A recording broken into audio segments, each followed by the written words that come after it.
as well. But before we go there, let's go to the next panelist, and I'm going to ask Chang Dae Whan to talk a bit about his perspective on this issue, looking also at how all this is going to affect the whole industry of communication and media, which in a way is your background. So I look forward to your perspective broadly on this issue. I know you have a presentation that you would like to use. Please. If you allow me. Of course.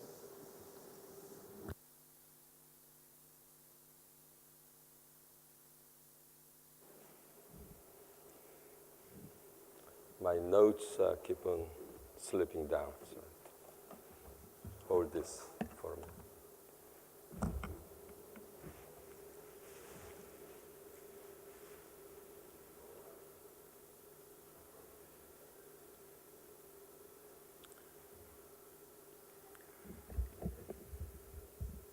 I'm a newspaper publisher. I print about 1 million copies daily. It's a business paper in Korea.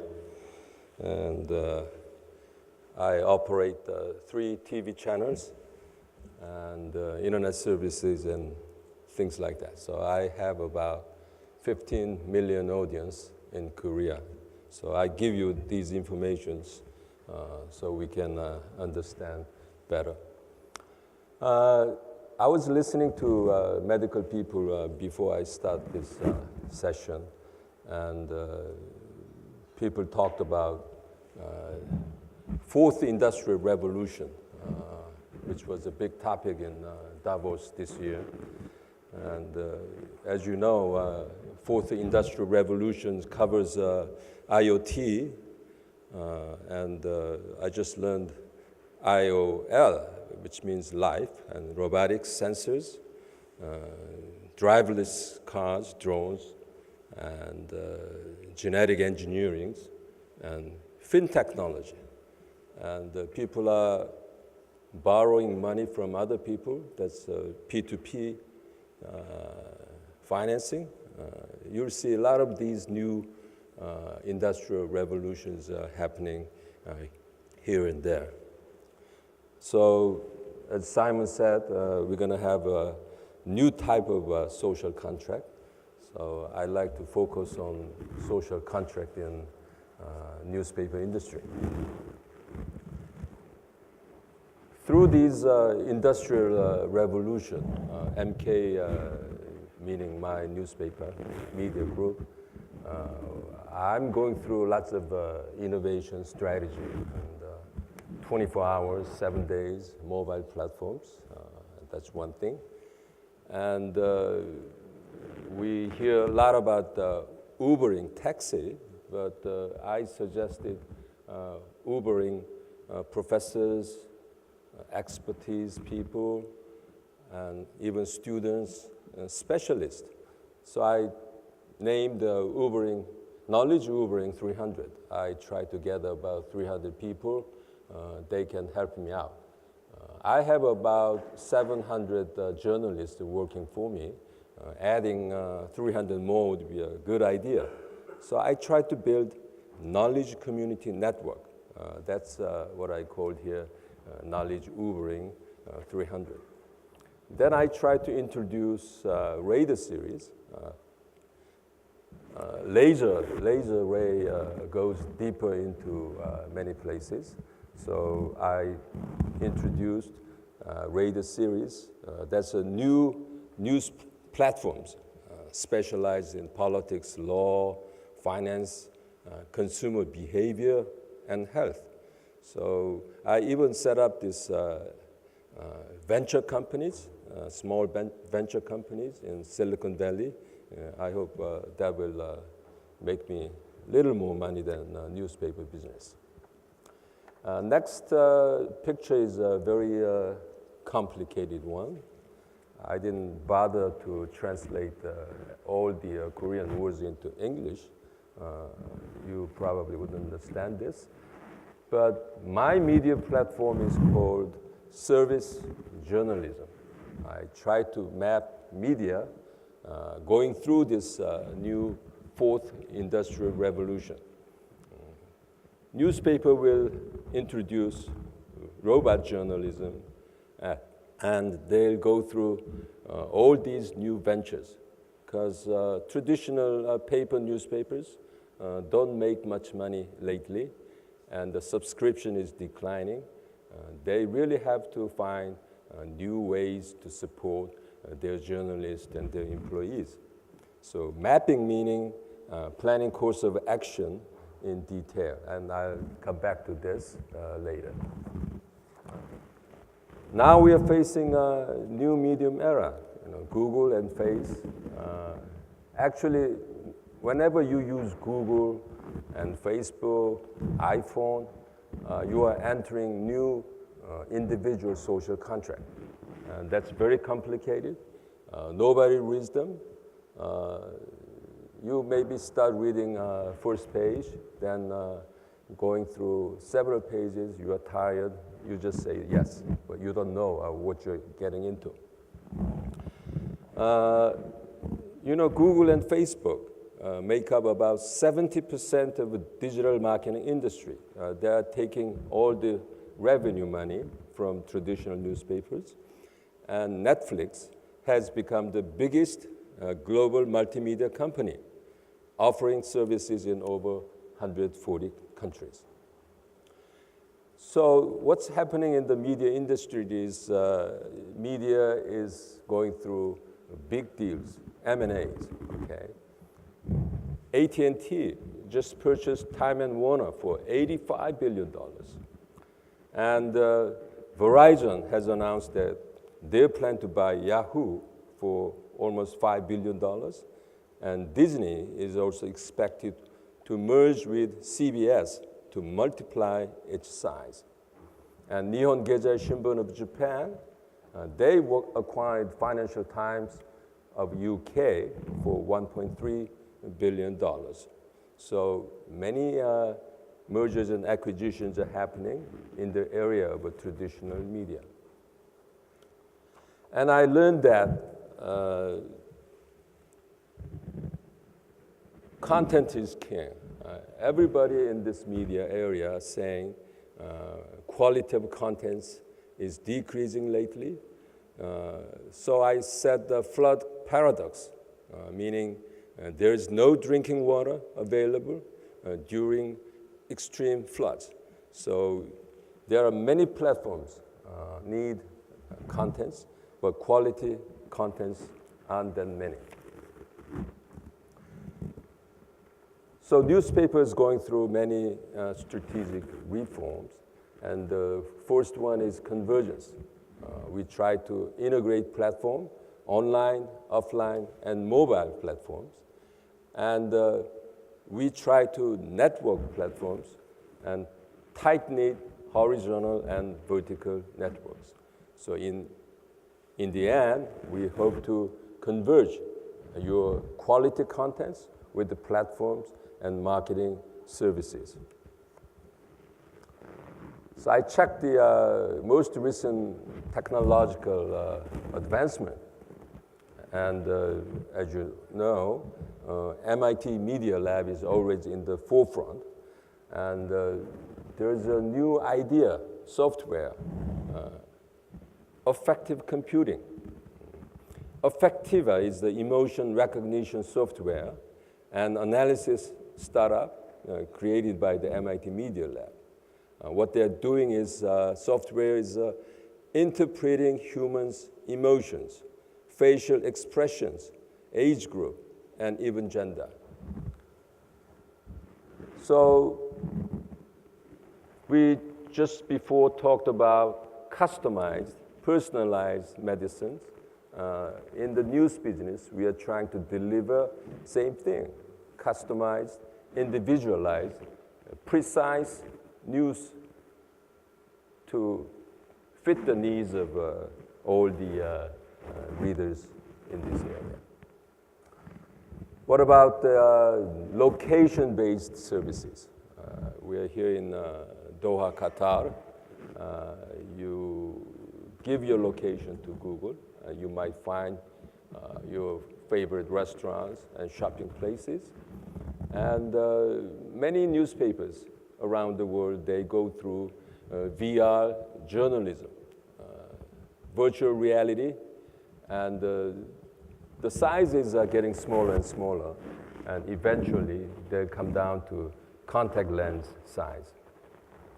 And last year, World Association of Newspaper Congress, we talk about this VR journalism, and this is going to be a big thing by year 2018.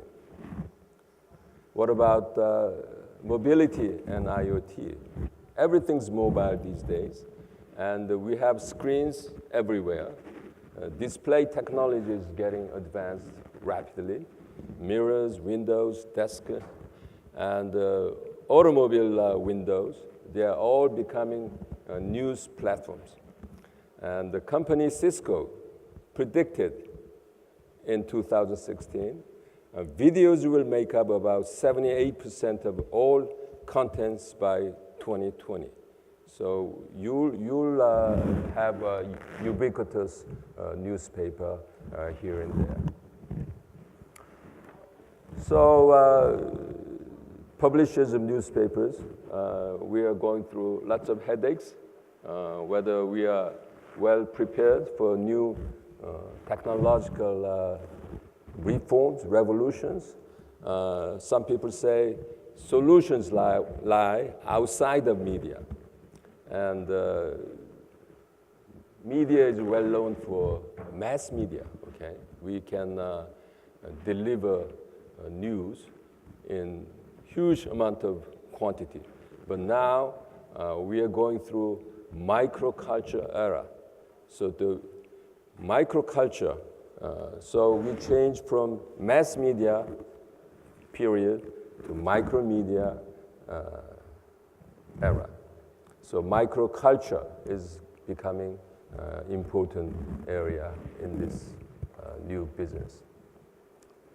So I was just saying social contract shift happening. So I like to draw some conclusions here. The purpose of the social contract was to negotiate how political power and resources will be distributed in societies, okay? The basic role of new social contract in the 21st century is to illustrate the distribution of information in our society. Media has become the fundamental platform of the 21st century social contract. Media will be the key player in helping individuals and societies communicate and exchange information for positive social development. Okay, political power and resources were money in the past, but now knowledge and information and new actions will be money in the future. So many years back, Mr. Bill Gates worried about the future of a newspaper. He said the newspaper will disappear in 10, 15 years. But as you all know, paper newspaper is still around, and we take different formats to go everywhere. The picture I showed here is a Jibo. It's another product from MIT Media Lab. Robot Jibo is sort of a casual conversation type. They feature families' visual features, voices, and behaviors, and so analyzing data and collect data so they can really become a member of your family. I think we'll have infinite interactions with robots, users, and big data and things like that. And Google and other those media companies will collect these data, and they're going to provide customized contents to help create knowledge societies and advance people's everyday lives. I think media will continue to innovate through its unending quest for knowledge. And again, Okay, I show you this media platform. This is sort of my new social contract with my readers. And lastly, I'd like to mention a little bit about global governance in media. This morning I had so many speakers saying future is uncertain and unpredictable because of Donald Trump. He's becoming a president in next January. And many people are afraid of him. You know. Why are you afraid of him? I think we're afraid of him because trust has shifted from established institutions, okay, to individuals, well-educated people, not trusted anymore in the United States, in France, maybe in South Korea too. So we have a big shift from elite leaders to outside leaders, so-called unfiltered leaders. President-elect Donald Trump, his conversation was unfiltered. But if you see him on CNN these days, he's much more elegant. And he really looks like next president of the United States. So in the fourth industrial revolution, I call this digital age, your money and power derives from data and information. And the newspapers will provide you with data and information. And if anybody tried to suppress the freedom of press, I think he'll regret it for sure. Again, last year in Colombia, we had this World Newspaper Congress, and we give awards every year for promoting freedom of press. And this time, a Russian journalist received a Golden Pen Award. And he made a very interesting comment. He said, 85% of Russians don't know about the freedom of press is a very important factor to elevate people from poverty. So I try to connect press freedom to global governance. And we need to think about this idea. Thank you.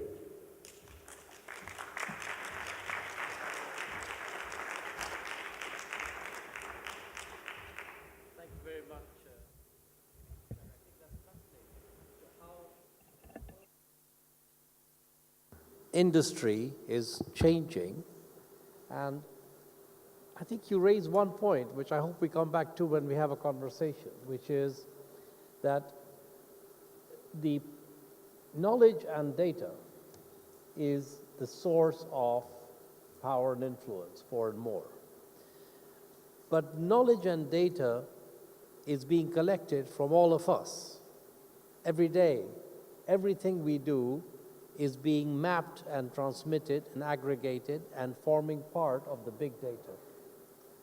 And we may be entering into many social contracts, as you said, without even fully understanding what we have entered into.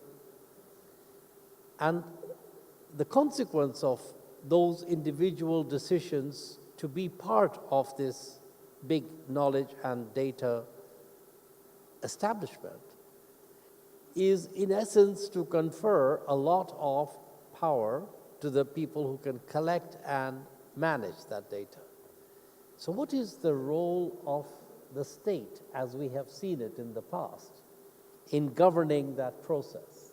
How does that process affect the relative roles of corporations, states, individuals, other pressure groups, other lobbies, in the way in which society is organized? I hope we'll come back to that in the discussion.